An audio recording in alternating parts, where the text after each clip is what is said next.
the Congress party felt that there must be one Indian language which is a link language for everybody in the country. Got it.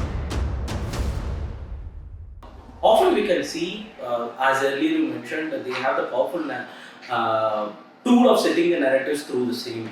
Till today, two things have been done in this. One is like spreading hate against Hindi language, and the other thing is like criticizing the Hindi speaking people as well, calling them as Vadakan and calling them in abusive languages. Still today, and it has been happening and it has been criticized as well.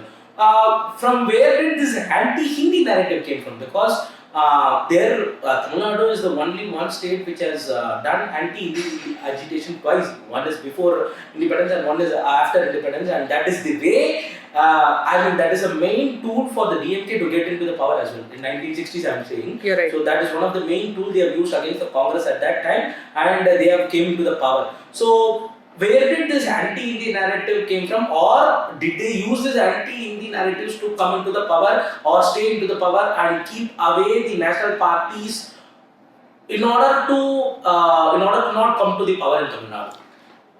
This was a ploy to defeat the Congress electorally. Okay. So the first time Ramasamy Naicker used it was against the Rajaji government. Of course, that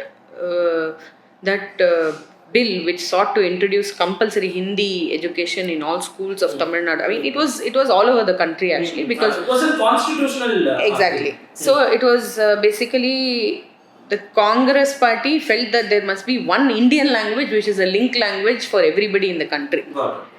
And it was a time of patriotism, right? It was an anti-British period where people said, we don't want to have anything to do with our colonial aggressors. We don't want to have anything to do with English. English cannot be a link language because large number of Indians speak Hindi. Therefore, Hindi was a natural choice for a link language. So they sought to introduce Hindi learning compulsorily in all schools across the country.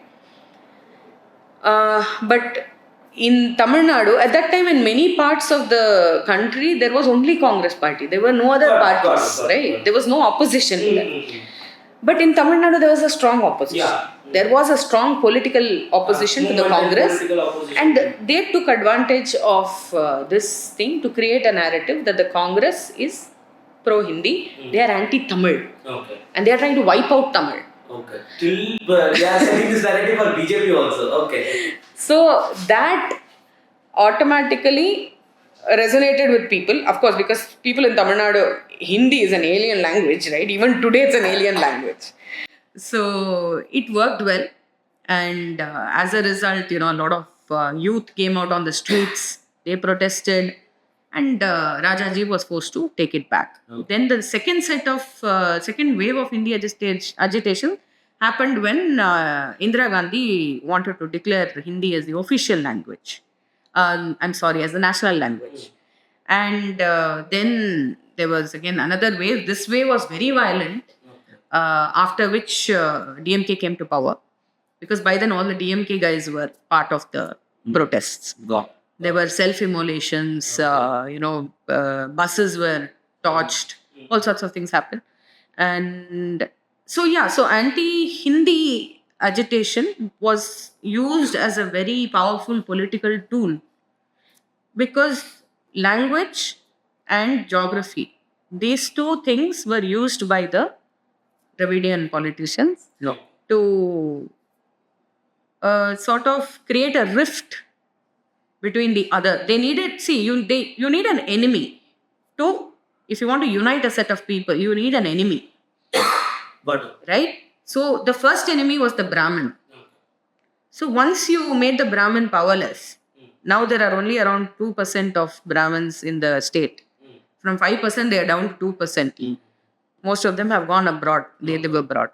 So the 2% are people who are not able to go abroad. They are not very wealthy. So now the Brahmin has become rather irrelevant in Tamil Nadu politics. How long, like you said, 100 years you've been beating the Brahmin over and over again. After a point, people will stop getting, coming together for it. So now they need a new enemy The new enemy is the North Indian. Okay. Good. So he is the enemy. He is the, that's why they use all those terms for him, Pani Puri Wala, Vadakkan, you know, etc. etc. I don't even know what a word is. It's all disgusting rhetoric. That's why they say that the North Indian is a person who's committing crimes against Trying to women. grab your opportunities, Exactly, trying to take away your opportunities. jobs and everything, incomes. Yes, exactly. Trying to impose his language on you. All this rhetoric is there, and that's a very, very potent enemy. He's an enemy. People emotionally convinced with that also. Exactly. So people will rally against the North India. Got it. In Tamil Nadu, you will see somebody is talking Hindi on the road, you will automatically be like, why is this fellow talking Hindi in my land? That's Even the people gender like- hatred which they have plotted actually. Exactly. Okay. Even they have people- succeeded in that. We should say that. Exactly. All you need to do is create an enemy. The Brahmin was the enemy. Brahmin has outlived his usefulness. Okay. Now he's boring.